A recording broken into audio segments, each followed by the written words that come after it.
Welcome back to Seahawks.com. This is Seahawks Insider. I'm Tony Ventrella with Brandon Browner this week. Wanted to catch up with you because, first of all, the last, 3 games you had 4 picks. So it's hard to catch up with you. As the Giants know, when you ran back that 94-yard, as we're looking at that right now, and I want you to tell me what was going through your head in New York or in Jersey that day. The ball was a pretty much gimme, it landed right in my hands, and once I got it, I was just screaming, run, in my head, let's go, let's get to the end zone. And it wasn't unusual for you because you played some offense in high school, right? Yeah. And defense, both. Yeah. Okay, go to Oregon State, spend 2 years, one of the top players in that program. Then the draft comes. That whole process is going on. What are you thinking as that goes on and it looks like you're not going to get picked, basically? It was very disappointing for me. Every kid, it's their dream to hear their name called, during the draft process.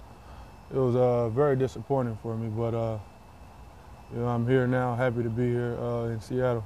You kept it going. The Denver Broncos take you as an undrafted free agent. You're there about a year, I guess a season.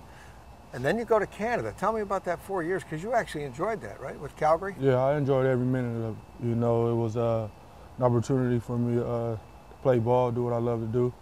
And I always treated it as an opportunity to get back here, give myself some film work, and that's exactly what happened out of the situation. In the meantime, from 2007 to 2010, you had some NFL tryouts, including one that was here. Yeah, I actually tried out for these guys twice. The second time fell through. Tried out with a couple other teams, I think like 6 total. I went down to Miami, Minnesota, and a few other teams. I think, I want to say Philly. So in each case, Brandon, finally comes January 21st of 2011. These guys call you and they sign you.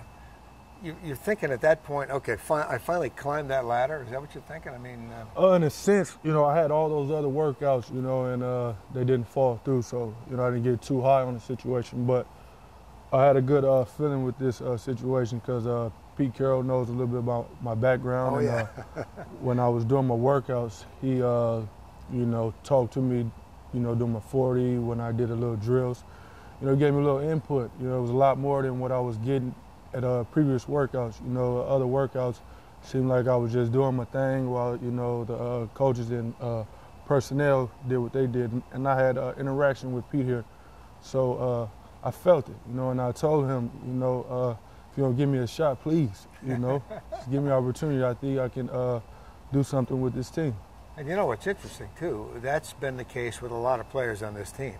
Yeah, I mean, you can name, going from Doug Baldwin to a lot of guys that didn't get an opportunity otherwise, came here, asked for that same chance, got it, and now they're doing something with it. That's what your team is, right? Yeah. The guys upstairs, you got to credit that to them guys, watching film and grabbing the guys that can play some football, that other guys overlook. Back to the Grey Cup for a second. That ring, is that almost as big as a Super Bowl ring? Because you won one in 07. I've never seen a Super Bowl ring, but they were pretty stoked about our rings up there. They were appraised at like 16 grand. It's a nice chunky thing, man. I was sure excited to get it. That's cool. By the way, now the CFL season is it's earlier, right? It starts earlier and ends earlier, so you're not there over the winter. Have you ever lived through a winter in Calgary? Nah, but okay. it gets cold up there, though. Oh, I played some really cold games, man. I want to say I played in -8, one time. It gets bad out there. Wow, what do? Put a scarf over your face or what? Everything, everything. That's crazy. Well, listen, the game against the Bears this weekend, I'll ask you one question about that. Is you guys have won 4 of the last 5, second half's going well. I know there's no talk of playoffs in there, but the fact that there's a little bit of a chance and you're getting better, is that what kind of motivates you guys at this point? Most definitely. We want to win now. You always want to win, and I watch Sunday games. I hope those teams that we need to lose can lose, but, it's out of our hands. All we can do is win, and that's what we want to do here. Brandon, great. It's a pleasure having you on the Insider. Yeah, good luck in Chicago this weekend.